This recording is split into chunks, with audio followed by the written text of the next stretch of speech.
Mr. Mordashov, thank you very much for joining us. I want to talk to you about your U.S. assets, because the last time you and I spoke in Davos over the winter, you had 5 mills, now you have 2. You've sold 3 of them. Are you going to hold on to the remaining 2? We do believe in both very much. We are accomplishing investment program for 1.3 billion in both. We will finish investments in finishing end in North, in Dearborn, and these plants, they focus on the car-making industry, supplying GM, Ford, more attractive to you. Yes, both are aiming high potential U.S. automotive market. Gotcha. And other as well. Gotcha. And you've applied for, back in April, you applied for a $730 million loan from the U.S. government. First, if you get it, you'd be the first non-U.S. government entity to do so. Yes. Are you going to get it? We are going to, yes. To build a new so-called CAL line, a continuous annealing line in Dearborn, next to Detroit, to be able to produce highest quality exposed automotive sheets for a growing demand of U.S. automotive industry. So the U.S. government has approved that loan. And when are you going to actually get the money?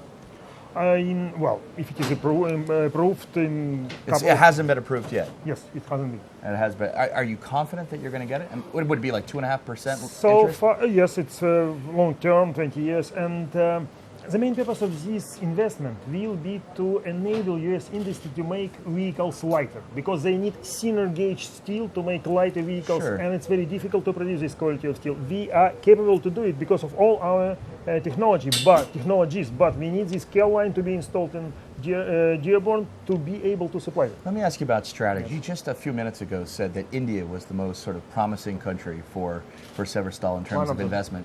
You just sold off a few businesses in the United States. You're selling some assets in Europe because both have underperformed for you, quite frankly.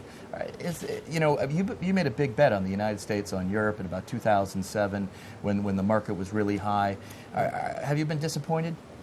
Well, I mean, it's sort of at this point, everybody says it's all about emerging markets, but is that what you found? For sure, we got at that time different expectations for U.S. market, probably like many others.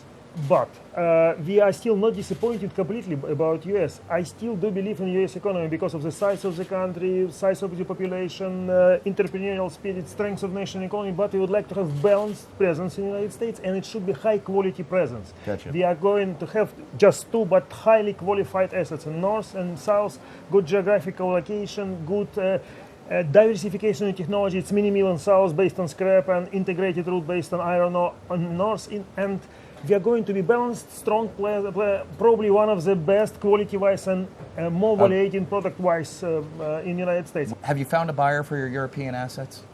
We are in the process of negotiation selections. I have nothing to announce yet. Nothing to announce on that front yet. Explain to me, not just in terms of the geographic mix of your business, but in terms of what you're actually buying right now. First, before we even go into it, to clarify a couple things for you. Are you buying these uranium assets in Spain? Basically, we are not active in this project anymore, to be frank. Disinterested? We contemplated this option, but basically suspended all activity several months ago. There were rumors that you were interested in perhaps buying Raspadskaya, the coal assets here in Russia. We thought about this, making up our mind. I can't give you any information, any certain information, but Raspadskaya has a certain interest and certain risks. At what price? The current market cap is close to 6 billion, which is very expensive. So what do you think would be fair?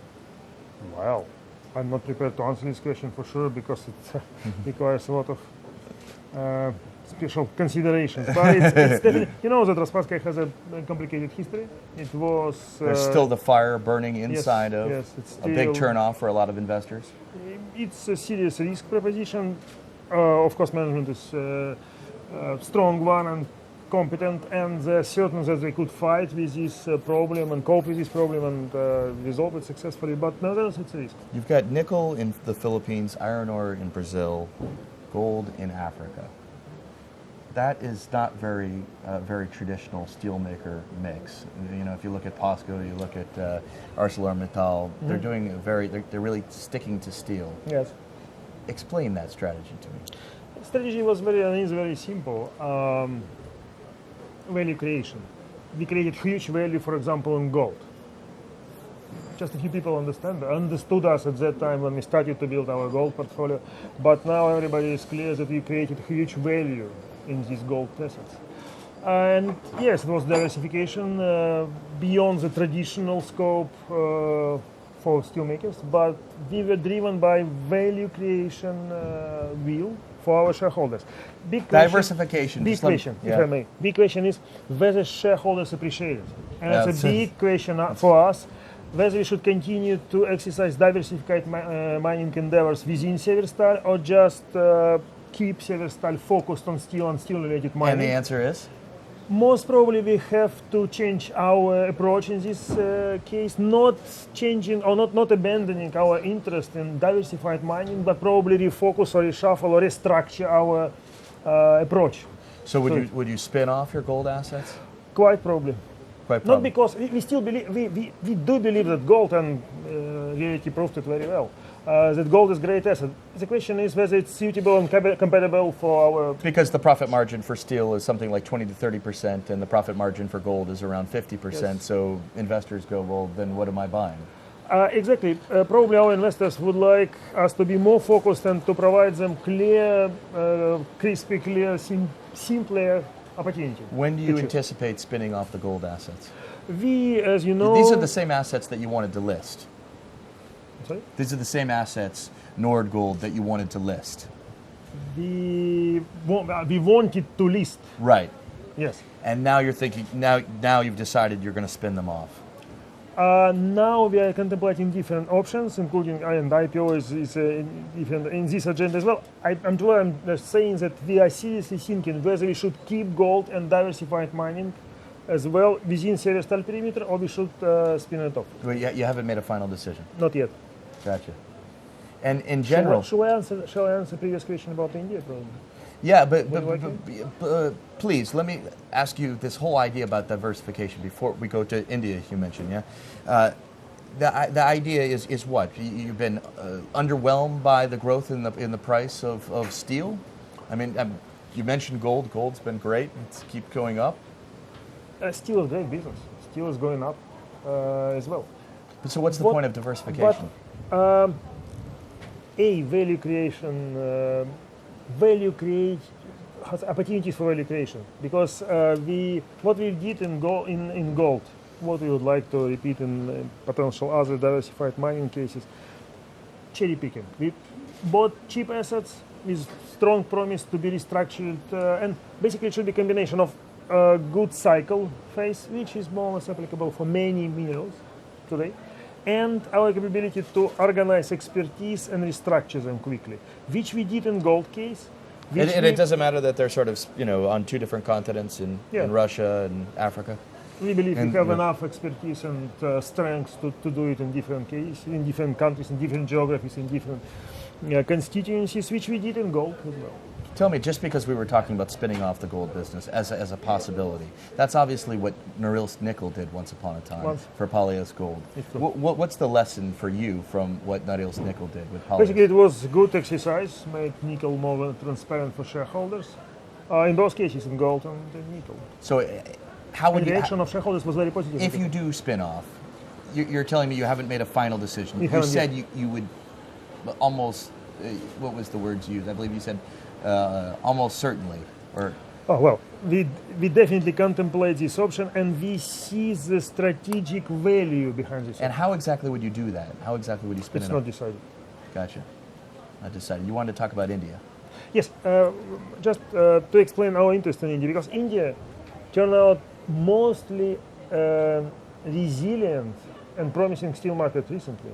In last downturn in the crisis, India didn't went down.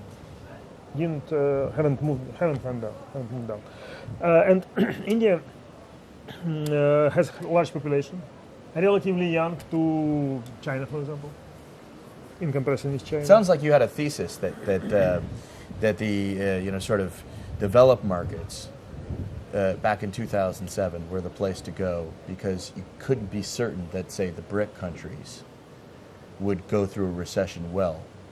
And India has proven that thesis wrong, and so you want to reorientate your strategy. It's true, but it's more short-term consideration. But if you look on the long-term side, we see a lot of advantages for emerging market economies. India has a growing population. They have 1.15 billion now, and in 2030-35 they should exceed Chinese population. They have about less than 60 kilos per capita steel consumption versus world 186, 190 versus and some countries have 200, 400, 600 kilos per capita. Korea has 1,000, but it's extreme. And if you just multiply these figures, India has a great potential. India has relatively small steel industry, just Right. 16, and it means that India has a great potential for growth, and we would like to be. And you've announced that you're going to do this $2 billion investment in India this year. Look into your crystal ball. What's next after that? In India. In India. Expansion of this one, we already plan and we are envisaging potential expansion for second phase, which will enlarge this mill up to the 5 million tons per day. Is India sort of the preferred brick country for you? In line with Russia, yes. Of course, Russia is our home market, and Russia we have great. But you have a competitive advantage in Russia. Yes, we have competitive advantage. If there wasn't a competitive advantage in Russia, it sounds like you'd favor India. Next priority for us is probably India at the moment. Yeah, not only India. It's very hard to say, dangerous and inappropriate to be too much focused on one country, of course. But among all others, India has very interesting potential and combination of factors. India also has raw materials which enables local producers to be cost effective, which is critically important. I noticed this. I was wondering if what you're doing in India. You mentioned Raspatskaya and these coal assets. Do you need those assets to develop India? We have our own coal assets in Russia. We get a license for Tiva coal deposits, several coal deposits in Tiva. We could be okay, and we will be okay without Raspatskaya. Raspatskaya should be considered on a standalone basis. It should justify by itself the acquisition. Give me your forecast for steel prices by the end of 2011. If we're not going to go back to $1,000. Exactly, yeah. So far we are on upturn trend. We see seasonal potential for seasonal softening. If everything goes like today, probably prices will fluctuate around current level, maybe with some growth, but it's very much dependent upon the world situation in the world economy and growth of world economy. If growth will remain like today, we should expect strong robust steel market. If not, it could be some softening. Pretty dramatic events in Greece today. Does that matter to the steel market? Well, I don't know. If it's an indication of non-smooth, dramatic resolution of Greek debt issue, which is not isolated clear. case. Of course, it could put significant impediments for growth in Europe. Subsequently, probably in some other countries as well. It could affect steel, might have serious implications. If it's just singles isolated event, I hope not much. Thank you. Thank you very much. Thank you. Much appreciated. Thank you.